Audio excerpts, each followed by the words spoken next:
हमेशा it was कि मुझे करना है, तो प्रेशर कभी नहीं आया अनटिल लास्ट टाइम अच्छे पर्सनालिटीज से मिला हूँ थ्रू दैट।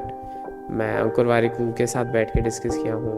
जितनी चीज़ें टफ है उतनी ही चीज़ें अमेजिंग भी है। जितना हार्ड उसको क्रैक करना है उतना ही ज़्यादा फन उसके बाद भी होता। सिर्फ पढ़ाई भी नहीं होती, सिर्फ फन भी नहीं होता, सही बैलेंस करके और कंसिस्टेंसी के साथ भी। Hello everyone, today we have Suzanne Babatia and he is now pursuing BTech in Mechanical Engineering from IIT Madras. So Suzanne, IIT Madras is one of the most prestigious college और आपने जब JEE दिया था तो आपका rank भी बहुत अच्छा था। मेंस में ही secure 2131 rank and in advance his rank was 2439. So Sujan, इतने अच्छा रैंक दोनों एग्जाम्स में और इतना अच्छा कॉलेज, तो ऑब्वियसली जब इतना अच्छा कुछ आपने अचीव किया है तो आपने मेहनत भी बहुत स्टार्ट से चालू की होगी। So when was the first time you thought कि I have to pursue JEE? ये थॉट 11th में ही आया था कि मुझे जेई परस्यू करना है एंड मेरा भाई, मेरे टीचर्स ने इंस्पायर्ड मी फॉर इट कि जेई और जेई के बाद की लाइफ कैसी होती है। तो सुजान, आपका प्रिपरेशन फेज कैसा था? और जैसे कि हमें पता है आप 11th में नहीं 12th में कोटा गए थे। यस। तो वो जो 11th में आपका बेस बना हुआ था वो कैसे हेल्प किया आपको 12th में जाके? 11th में मैंने लक्ष्य अकेडमी से किया था जगदलपुर में and it was actually very nice. Foundation के लिए टाइम लगता है, दैट्स ऑब्वियस, एंड एलन में कोटा में it's a race every time. तो 11th लक्ष्य अकेडमी में करना वॉज वेरी बेनिफिशियल क्योंकि यहाँ मैं अपना टाइम लेके बहुत सारा जितना भी बेस कवर हो सकता था, जितने भी मुझे फाउंडेशन के लिए चीज़ें नेसेसरी थी एंड जितने भी मुझे डाउट क्लियरिंग सेशंस चाहिए थे, it was all available to me. सब मेरे पास राइट एट हैंड था, तो इट वाज फैबुलस। ये फाउंडेशन ही made me ready for the 12th and the race. तो सुजान, आपने इस पूरे फेज में कौन कौन सी बुक्स रेफर की थी अलग अलग सब्जेक्ट्स के लिए? 11th में मेरे पास काफ़ी डिफरेंट मटेरियल्स थे। हमारे सर सॉर्ट आउट कर देते थे the best material for us and there was no particular book जो मैंने फॉलो की। फॉर 12th मोस्टली एलन के मॉड्यूल्स ही फॉलो होते थे। उसके अलावा थ्योरी के लिए जहाँ पे भी ऑनलाइन अगर थ्योरी मुझे मिल जाती थी जो मुझे इंटरेस्ट करती थी कि हाँ this is relevant to my subject, my course and my chapters, और ये मुझे हेल्प करेगी नॉलेज में, या फिर यूट्यूब वीडियोज़। तो कभी अगर थ्योरी में डाउट होता था तो that was my go to approach. Sujan, आपका रूटीन क्या रहता था और 11th और 12th के रूटीन में डिफरेंस क्या रहता था? 11th का routine was more flexible. Classes का टाइम रेगुलर था बट स्टडी का टाइम कभी वहाँ रेगुलर नहीं था। स्टडीज़ क्योंकि मैं घर पे था तो घर के अगर काम आ गए तो you skip that time, you make up for it. But in Kota it was a very rigid schedule. सुबह उठो, क्लास जाओ, आके लिमिटेड अमाउंट्स ऑफ ब्रेक, पढ़ाई, देन डिनर, फिर दोस्तों के साथ time spend. It was monotonous but it was very productive. तो शिजान, आपका टेस्ट वगैरह जैसे होता होगा तो आप उसका आके टेस्ट एनालिसिस करते होंगे। यस। तो ऐसा कुछ मतलब जैसे यूजुअली बच्चे क्या करते हैं कि जैसे जो क्वेश्चंस नहीं बने वो नोट कर लिए फिर वही बनाए, तो वो भी आपका भी वही यूजुअल टेस्ट एनालिसिस वाला फ्लो रहता था या फिर एनीथिंग डिफरेंट? हर सब्जेक्ट के लिए टेस्ट एनालिसिस डिफरेंट रहती थी। ऑर्गेनिक केमिस्ट्री और inorganic chemistry is pure on the facts on knowledge, वहाँ पे कहीं लॉजिक ज़्यादा नहीं है। तो there was a mistake sheet for organic and inorganic कि जो भी गलत हुआ वो फैक्ट आपने लिख लिया उस पेज पे। फॉर मैथ्स या फिज़िक्स देयर वाज थ्योरी वाले थिंग कि थ्योरी गलत हो सकती है, तो उसमें थ्योरी मंग होती थी, नोटबुक पे लिख लेता था कि this was the mistake done in this time. और फिज़िकल केमिस्ट्री के लिए भी मोस्टली सेम ही होता था, लेकिन फिज़िकल केमिस्ट्री के लिए क्योंकि क्वेश्चन बहुत कम होते हैं, उसका वेटेज बहुत कम होता है, तो उसके लिए मैंने कभी कुछ मेंटेन नहीं किया। जो मेजर गलतियाँ होती थी वो बस नोट कर लेता था in the notebook itself. Nothing special for physical chemistry, बाकी उन चारों में ये था। शिजान, तो जब आप 10th में ले रहे थे मैथ्स तब आपने ये नहीं सोचा था कि आप आगे जाके कोटा जाएंगे? आपने 11th के बाद अपना प्लान स्विच किया, तो एक ही साल में बाहर जाके होम सिकनेस से लड़के अपने आप को उस एनवायरनमेंट में फिट इन करना, उसके बाद उसी साल में पूरा पढ़ के पूरा मैनेज करके पेपर निकालना, was it hard part for you? It wasn't hard क्योंकि जब डेली के गोल्स डेली कंप्लीट होते हैं, it pushes you, it motivates you कि आपको जो करना है यू आर रीचिंग देयर। तो होम सिकनेस थी, लेकिन क्योंकि जो चीज़ चाहिए थी वो मिल रही थी तो वो काउंटर हो जाती थी। एंड पढ़ाई वॉज नॉट हार्ड क्योंकि बहुत रेगुलर थी। तो once homesickness was behind, उसके बाद बस पढ़ना था और कर लेना था। सो शिजान, लाइक मैं भी आपको बचपन से जानती हूँ, Yes. तो इट्स लाइक मैंने हमेशा आपको ऐसे देखा है कि you have the best quality of managing everything. Like जैसे जैसे मैं हो गई, so you know that I am very extrovert और I can't manage everything, but जितना मैंने आपको जाना है आप हर चीज़ कर लेते हैं और फिर आपके मार्क्स भी अच्छे आ जाते हैं। सो वो मैनेजिंग आप कैसे करते हैं? मैनेजिंग यही था कि फर्स्ट प्रायोरिटी हमेशा स्टडीज़ थी। Once you plan it out कि हाँ आज के लिए ये करना है, और वो हो जाता था। उसके बाद माइंड फ्री रहता था to do anything, and that was all. कोई मैनेजिंग स्ट्रैटेजी नहीं थी, बस प्रायोरिटी थी कि हाँ पढ़ाई पहले, everything else later. Consistency and determination was the key. Very nice. तो सिजान, आप हमेशा से एक बहुत ऐसे ब्राइट स्कॉलर रहे हैं, सिजान बावटिया द स्कूल टॉपर। तो क्या होता है ना, हम जब हमेशा बहुत अच्छा एक्सेल करके परफॉर्म करते हैं तो हमारे आसपास वाले लोगों को हमसे उम्मीद बहुत होने लगती है और वो एक इनविजिबल प्रेशर क्रिएट हो जाता है। तो कभी आपने ऐसा कुछ फील किया? प्रेशर लास्ट में था, जब जेई एडवांस का टाइम था, उस टाइम पे थोड़ा लगता था, लेकिन उसके पहले कभी ऐसा नहीं सोचा कि डूइंग दिस फॉर अदर्स या डूइंग दिस फॉर देयर उम्मीदें एनीथिंग। हमेशा इट वाज कि मुझे करना है। तो प्रेशर कभी नहीं आया अंटिल लास्ट टाइम, जब सब ऑल द बेस्ट एंड आने वाला है, उस टाइम पे जब आया तब थोड़ा प्रेशर आया। उसके अलावा इट वाज ऑल वही कि मुझे ही करना है और किसी के लिए है ही नहीं है। It was all for me. तो सिजान, जैसे कि आप जब कोटा में थे तो the situations were not very nice for you as I have seen. तबीयत की भी बहुत दिक्कत हुई आपको, यू वर इल देयर। उसके बाद the hostel rooms were not according to you many times. तो वो सारे इश्यूज का भी थोड़ा बहुत टेंशन रहता है। तो बहुत सारे बच्चे मतलब ये सब में इतना ऑक्यूपाई हो जाते हैं कि पढ़ाई पे फोकस नहीं कर पाते हैं। तो वो आपने कैसे किया?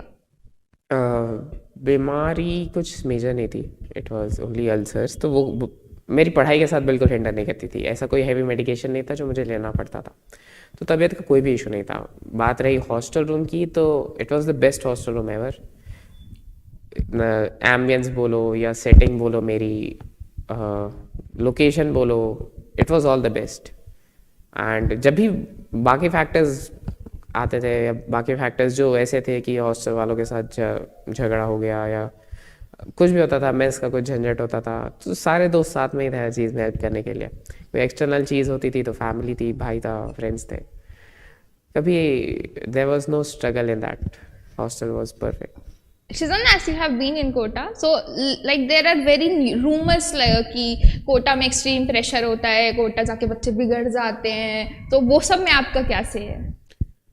मैंने कभी फील नहीं किया क्योंकि मेरे डेली गोल्स कंप्लीट होते थे, मेरा कभी बैकलॉग नहीं लगा, तो ऐसा कोई भी प्रेशर नहीं था जो डायरेक्टली मुझ पे आए। और बात रही पीयर प्रेशर की कि बहुत कंपटीशन है, तो कभी भी कंपटीशन बैड वे में लेना था ही नहीं, क्योंकि बचपन से तुम ही थी मेरी कंपटीशन। तो उस चीज़ की आदत थी कि हाँ अगर कंपटीशन है तो you just have to fight it. तो कंपटीशन का कभी था नहीं, बचपन से what was used to it as a bright student. उसके अलावा there was no pressure in Kota. ऐसा कुछ भी नहीं था कि टीचर्स बहुत प्रेशर डाले या फ्रेंड्स बहुत प्रेशर डाले, नथिंग, इट वाज अमेजिंग। तो सिजान, इस पूरी जर्नी में आपका ऐसा कोई लोवेस्ट पॉइंट आया होगा कि अब लग रहा होगा यार अब नहीं, अब तो हो ही नहीं रहा है, अब तो नहीं होगा? एक्चुअली जेई मेंस के टाइम पे, जेई मेंस के मॉक टेस्ट में मेरे मार्क्स कंटिन्यूसली डिक्लाइन होते जाते थे। टेस्ट आफ्टर टेस्ट, जो फाइनल मॉक टेस्ट होते थे हमारे, उसमें test after test it was declining.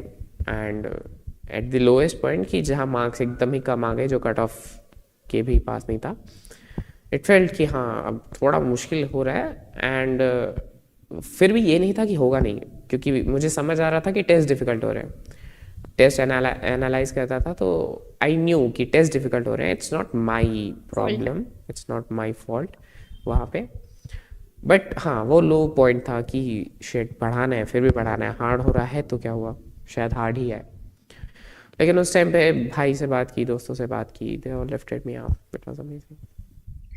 तो सजान लाइक ऐसा कोई सोर्स ऑफ मोटिवेशन जहाँ से लाइक आपको कांस्टेंट मोटिवेशन मिलता हो, या फिर you know we all have different ways of motivation जो हमारे लिए कांस्टेंट रहता है, तो did you had anything like this? For myself, जब मुझे अपने पे था, चलो। जहाँ पे कोई और हेल्प शायद मुझे लगा कि नहीं कर पाएगा, उस चीज़ के लिए मेरे पास 2-3 गाने थे जो मुझे बहुत मोटिवेट कर देते थे। मेरे पास 2-3 वीडियो थे कोटा फैक्ट्री के जो मुझे बहुत मोटिवेट कर देते थे। एंड एट लास्ट जे के टाइम पे मेरे पास एक खुद का बना हुआ वीडियो था जहाँ पे मैं खुद अपने आप से बात कर रहा था, जो मुझे उस टाइम पे वो कर देता था कि हाँ, मैं ही था ये और मैं ही अभी हूँ। तो ये थे कुछ तरीके थे मोटिवेशन लाने के एक्सटर्नल। और शिजान आपकी इस जर्नी में आपके पेरेंट्स और आपके फ्रेंड्स का क्या रोल रहा है? काफ़ी मेजर था, एज आई टोल्ड कि हर कोई एक्सटर्नल इश्यूज जो मेरे थे या ऐसी इनसिक्योरिटीज़ मेरी जो सोशल लाइफ को लेके मेरी होती थी उस समय, तो उसमें मेरे फ्रेंड्स बहुत मेजरली हेल्प करते थे। मेरे पेरेंट्स कॉन्स्टेंट सपोर्ट में थे कि हाँ तू जो कर रहा है just keep doing it, no pressure, या आराम से टाइम है अपने पास। So yes. और आपने इस पूरी जर्नी में ऐसे कोई डिस्ट्रैक्शन फील किया हो, या फिर जैसे आपकी सोशल मीडिया लाइफ जो कम होती जाती है यूजुअली प्रिपरेशन फेज में, तो वैसा कुछ अगर आपने फील किया हो तो? नहीं, उस चीज़ की कभी लैकिंग नहीं लगी कि I don't have a social life, ऐसी कोई फीलिंग नहीं थी, क्योंकि मैं उन पीयर्स के बीच में ही था जो वैसे ही जी रहे थे और they all were with me. तो सोशल मीडिया से मैं दूर ही था for the whole preparation time, और काफ़ी अच्छा कंट्रोल था उस चीज़ में कि हाँ चैटिंग ज़्यादा नहीं करनी, कुछ है तो फ़ोन पे बात कर लो। तो डिस्ट्रैक्शन कभी नहीं था।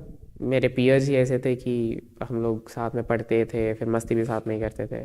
We had a good social life, it was good, there was no lack. Shizan usually क्या होता है ना, हम प्रिपरेशन फेज में बहुत मतलब यूजुअली हमें लगता है कि हमारा हो जाएगा अगर हम मेहनत करते हैं तो, लेकिन बहुत कम लोग ये सोचते हैं कि अगर नहीं हुआ तो क्या करेंगे। You know we are not always ready for the worst, we always prepare ourselves for the best कि यार हो ही जाएगा, थोड़े से हो ही जाएगा करके।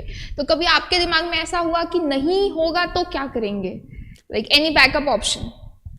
ना, there was no backup option. You always knew हो जाएगा? I always had this somewhere within me कि हाँ हो तो जाएगा ही। इन केस कभी ऐसा लगा भी कि नहीं हुआ तो क्या, एक और साल है, अगले साल ट्राई कर लेंगे। प्रेशर कभी नहीं था कि यार नहीं हुआ तो कुछ और करते हैं। एक साल और था ही, उस साल अगर जाना पड़ता तो प्रेशर होता थोड़ा, बट लकीली माशाल्लाह फर्स्ट टाइम हो गया। When we were in Kota, एक बार like my parents came to Kota and we went to meet him. So we used to, हम जब गए तो हमने देखा he used to cook by himself, और मतलब रूम वैसे साफ करने तो आते थे, but like he is a very managed person. And that time like my father asked him, he was talking to him and Shizan told to my father that uncle अब यहाँ से जाऊँगा तो मैं जेई क्लियर करके ही जाऊँगा, and that was the determination which led him to this. अब जिस दिन आपका रिजल्ट निकल रहा होगा तो उस दिन आपकी क्या फीलिंग्स थी, लाइक डर लगता है, एक्साइटमेंट होती है, how you feel that? Same डर, एक्साइटमेंट, डर था कि रैंक कहाँ आएगी एंड द आफ्टर पार्ट अब कौन से कॉलेज जाना है। एक्साइटमेंट भी ये कि हाँ आई वॉज श्योर मेरा हो तो जाएगा क्योंकि मार्क्स पहले आ चुके थे, तो बस यही थी कि अब रैंक क्या है और कहाँ जाना है वो उस रैंक से डिसाइड होने वाला था। तो एक्साइटमेंट थी, सारी फैमिली साथ में थी, तो as soon as the result came. Shivan आपका टेस्ट टेम्परामेंट कैसा था, जैसे आप जब टेस्ट देते थे तो किस वे में देते थे? टेस्ट टेम्परामेंट इनिशियली बहुत ख़राब था, काफ़ी नर्वस हो जाना, क्वेश्चंस छोड़ देना।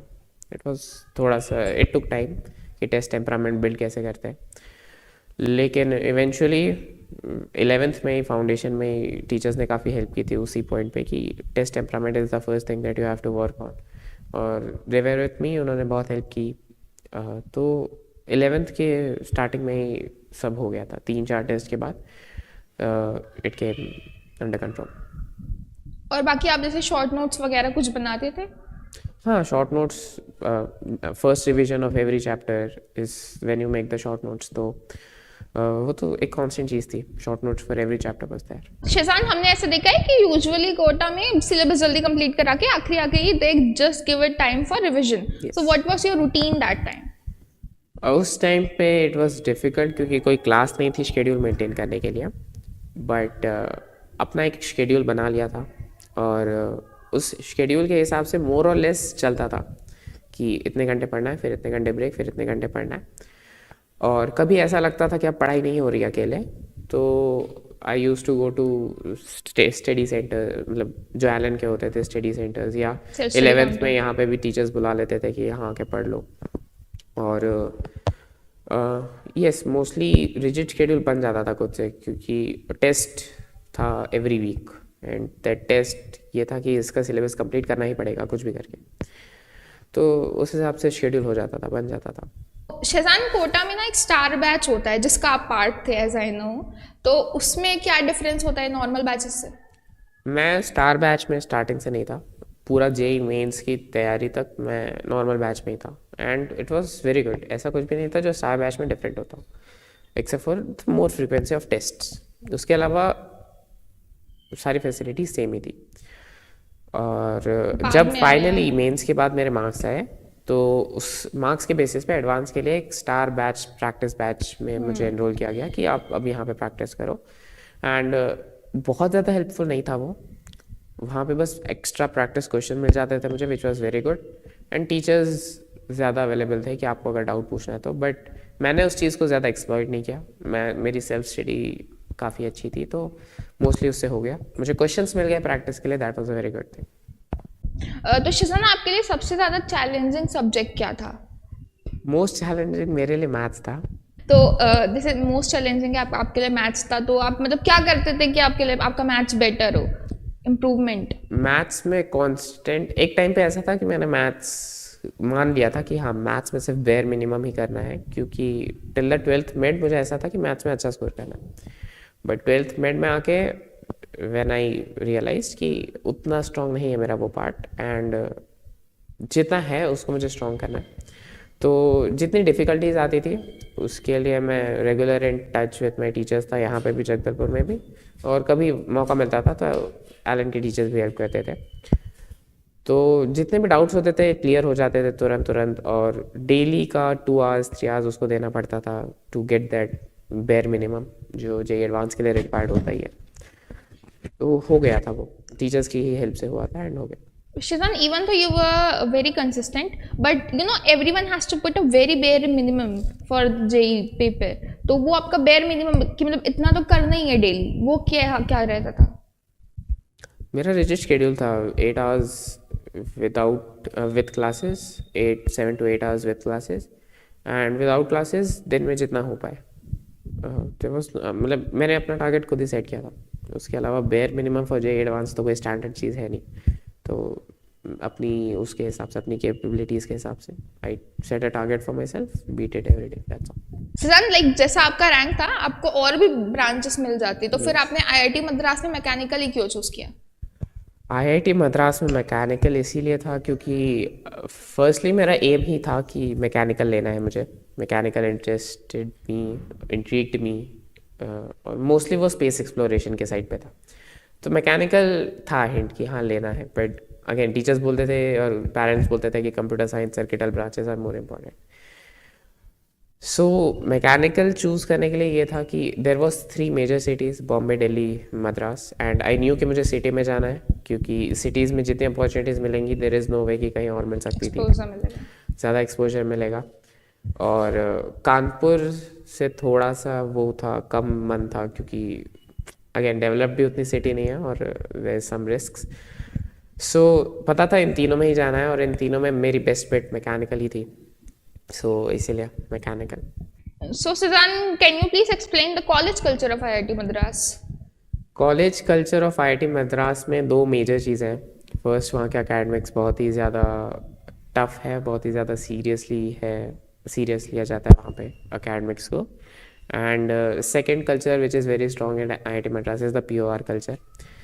तो POR is position of responsibilities. वहाँ पे एवरीथिंग स्टूडेंट रन है, चाहे आप एंटरप्रेन्योरशिप क्लब ले लो या कल्चरल स्फीयर ले लो या टेक स्फीयर ले लो, everything is purely student run, there is no management administration involvement. तो उस चीज़ को लेके वहाँ प्योर कल्चर बहुत स्ट्रॉन्ग है, स्टूडेंट्स को काफ़ी रिस्पॉन्सिबिलिटीज़ दी जाती है। तो that balance is important. IIT Madras का culture is somewhat like that. तो शिजान, आप जैसे अपने होम टाउन से आप कोटा भी एक बार गए हैं और एक बार अपने कॉलेज में शिफ्ट हुए हैं, तो आपको कहाँ एडजस्ट करने में ज़्यादा दिक्कत हुई है? कॉलेज में ज़्यादा दिक्कत हुई थी एडजस्ट होने में, बिकॉज कोटा वॉज फेमिलियर, वहाँ का वेदर फेमिलियर था, वहाँ के लोग, people around were familiar. But Chennai में दो चीज़ें थी, एक तो वो था कि एवरीवन वाज स्मार्ट, सब वही करके आए हैं, सब उस चीज़ को शायद बेटर करके आए हैं जो मैं करके आया हूँ।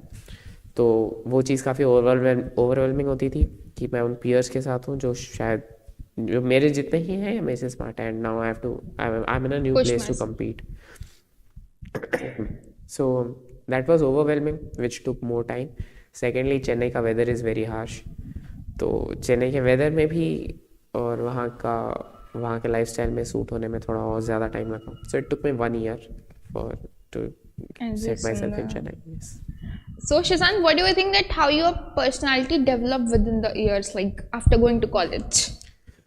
कॉलेज जाने के बाद जो ओवरवेलमिंग चीज़ें थी और जो इनसिक्योरिटीज़ आती गई लोगों को देख के, लोगों से बात करके वहाँ पे, वो चीज़ें डिप्रेस भी करती थी एट टाइम्स और एंड सेमली पुश भी करती थी कि ये चीज़ बेटर है और ये चीज़ मुझ में होनी चाहिए. तो उस ओवरवेलम के कारण, उस नर्वसनेस के कारण कि मैं बात करूँगा तो I might not sound that smart in front of these people, धीरे धीरे चीज़ें चेंज करती गई अपनी पर्सनालिटी में. प्रैक्टिस की, कुछ थोड़ा बोलना ज़्यादा बेटर सीखा, अपने आप को हार्ड प्लेसेस में डाला कि हाँ बोलना है यहाँ पे, लेट इट बी. तो उन चीज़ों में दैट फैक्टर्स में पर्सनालिटी डेवलप हुई. शिजान, आपके 12th बोर्ड में भी बहुत अच्छे मार्क्स थे, you had scored very nice percentage. तो आपने जेई और 12th बोर्ड दोनों साथ में कैसे मैनेज किया? 12th बोर्ड को मैनेज नहीं करना पड़ा. जितना मैंने जेई में पढ़ा था, मेरी फाउंडेशन वो स्ट्रॉन्ग इनफ. 11th में ही काफ़ी अच्छी फाउंडेशन थी. इवन 11th में मैंने 12th भी काफ़ी कवर की थी बेस लेवल पे. तो there was never anything to manage for 12th boards. जो मैंने पढ़ा था एग्जैक्टली वही चीज़ें थी, बस ऑब्जेक्टिव से सब्जेक्टिव आ गया था. And I was always good in writing में फॉर्मिंग आंसर्स. तो कोई डिफरेंट प्रिपरेशन नहीं, कुछ नहीं, नो मॉडल पेपर्स, नथिंग. जो पढ़ा था बस उसी को रिवाइज किया. Shizan, what do you think कि स्कूल के एकेडमिक्स और कॉलेज के एकेडमिक्स में क्या डिफरेंस होता है? स्कूल के एकेडमिक्स में ज़्यादा टाइम मिलता है to do everything, and college में 6 मंथ्स में आपको एक सब्जेक्ट में मास्टरी करनी ही होती है, और 6 months to 4 months. और वहाँ पे क्योंकि उनको पता है कि हमारी कैपेसिटी है, we are fast learners, they run, और उस चीज़ में बस स्पीड वहाँ पे ज़्यादा है, कंपटीशन वहाँ पे ज़्यादा है. तो एकेडमिक्स बेटर है, काफ़ी बेटर है, and at IIT Madras it's the best. So yeah. Okay, Shizan, like as you were always the bright student in every field, you like in college also you are very nice, and like quota also you went and excelled, and in school also you were the topper. So what do you think? Is it you or people near you also enhances your productivity? It's both. अगर वो लोग से surround नहीं होता तो वो push नहीं मिलता, वो आइडियाज़ नहीं मिलते हैं, वो जो सोशल लाइफ थी, जो इम्पोर्टेंट थी एक, वो नहीं मिलती. तो people around are as important as myself. So Shizan, you told that the academics of IIT Madras is tough, and the POR culture is also there. You have responsibilities. So क्या ये सब के बीच वो जो juniors रहते हैं वो ये सोच के जाते हैं कि college life is all fun और ओनली फेस्ट हैपेंस, ये सब, तो इज इट ट्रू और is it just a rumour? It's not a rumour of course, and academics tough है, लेकिन साथ में पढ़ के जो मस्ती होती है वो एक चीज़ है. और प्योर कल्चर टफ है, प्योर कल्चर ज़्यादा है, तो उतनी ही अच्छी टीम भी होती है. तो आप जब काम करने बैठते हो, it forms an amazing team. बहुत मस्ती होती है. जब काम हो जाता है तो आउटिंग्स होती हैं. जब एग्ज़ाम्स के बीच में फ्रेंड्स कभी बाहर गए तो होती है. रूममेट्स के साथ रूम्स में मस्ती. It's all very fun. जितनी चीज़ें टफ है उतनी ही चीज़ें अमेजिंग भी है, जितना हार्ड उसको क्रैक करना है उतना ही ज़्यादा फन उसके बाद भी होता है। तो शिजन आपने सिर्फ आईआईटी किया, उसके अलावा बिट्स पिलानी ये सारे पेपर आपने नहीं दिए? मैंने बिट्स पिला नहीं दिया था and I score decent in that, लेकिन IT 3 IITs was clear choice कि आईआईटी बॉम्बे, दिल्ली और मद्रास अगर मिल रहे हैं तो बिट्स पिलानी में नहीं जा। Very nice. As Suzanne, you told that आपकी कॉलेज का POR structure is very nice. So in that, what POR stake you hold? मैं एंटरप्रेन्योरशिप क्लब में हूँ, फर्स्ट थिंग। सेकेंड थिंग, मैं एक मैकेनिकल साइड प्रोजेक्ट मैनेजर हूँ। तो entrepreneurship cell में इसीलिए क्योंकि entrepreneurship is the boom right now और इट जेन्युइनली इंटरेस्ट मी। बहुत अमेजिंग चीज़ें होती है, बहुत ज़्यादा थॉटफुल चीज़ें होती है। To be an entrepreneur is very hard and to learn about it is very interesting. इसलिए एंटरप्रेन्योरशिप क्लब, और उसमें बहुत ज़्यादा एक्सपोजर मिल भी जाता है मुझे। मैं काफ़ी अच्छे पर्सनालिटीज से मिला हूँ थ्रू दैट। मैं अंकुर वारिकू के साथ बैठ के डिस्कस किया हूँ because I was a manager there. So E cell is a win win POR for me. And secondly जो प्रोजेक्ट मेंबर की बात है, तो बिकॉज मैकेनिकल ही मेरा एम था फाइनली, तो मैकेनिकल को और एक्सप्लोर करने के लिए और डीप जाने के लिए उसमें मेरे पास अभी एक प्रोजेक्ट है एरो क्लब के under and I am working on that. तो मेरे जो दोनों इंटरेस्ट थे जो मुझे परस्यू करने थे, जो एंटरप्रेन्योरशिप बाद में डेवलप हुआ, but I am following both of those. So Suzanne, like you have completed second year, I guess. Completing. You're completing second year. So next year से like internship and this placement, all these things will. तो ये सब का क्या scene चल रहा है? Internship के लिए अभी the next semester I go, 4th semester is the time you prepare for internship, because 4th semester के एंड में आपको टेस्ट देने शुरू करने पड़ते हैं इंटर्नशिप्स के लिए फॉर 3rd ईयर। एंड एक चीज़ जो अभी दिमाग में है वो ये भी है कि इंक्लूडिंग दिस साइड में मैं खुद भी ट्राई करूँगा कि मैं 2nd ईयर के समर ब्रेक में ही एक इंटर्नशिप ग्रैब कर लूँ, which will help me enhance my experience and get my chances more of getting an internship in the 3rd year. So अभी तो ये है, next I am getting ready to prepare for interns and placements का भी time. So Sheezan, ये सब के preparation से we will have to start from the start, और या फिर second year के बाद से we can start? This is the right time. After 2nd year, 4th semester is the right time to get started for it.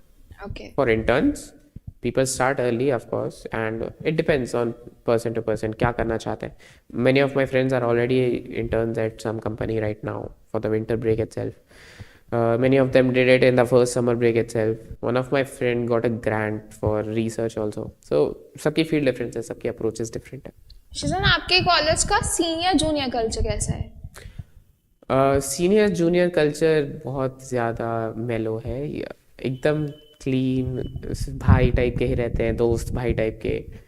First year No ragging. Of course no ragging. First year when I was overwhelmed at times, seniors ही थे जो मेरी help करते थे। जिस team में मैं था, एंटरप्रेन्योरशिप टीम में, उसके सीनियर्स बहुत हेल्पिंग थे and we used to have a lot of fun. काफ़ी आउटिंग्स की, काफ़ी चीज़ें सीखी उनसे, क्या आगे करना है, कॉलेज कैसे हैंडल करनी है, ये सारे टिप्स। तो ऐसा बिल्कुल नहीं है, भैया भी बोलने के लिए मना करते हैं, दोस्त भाई सीधा।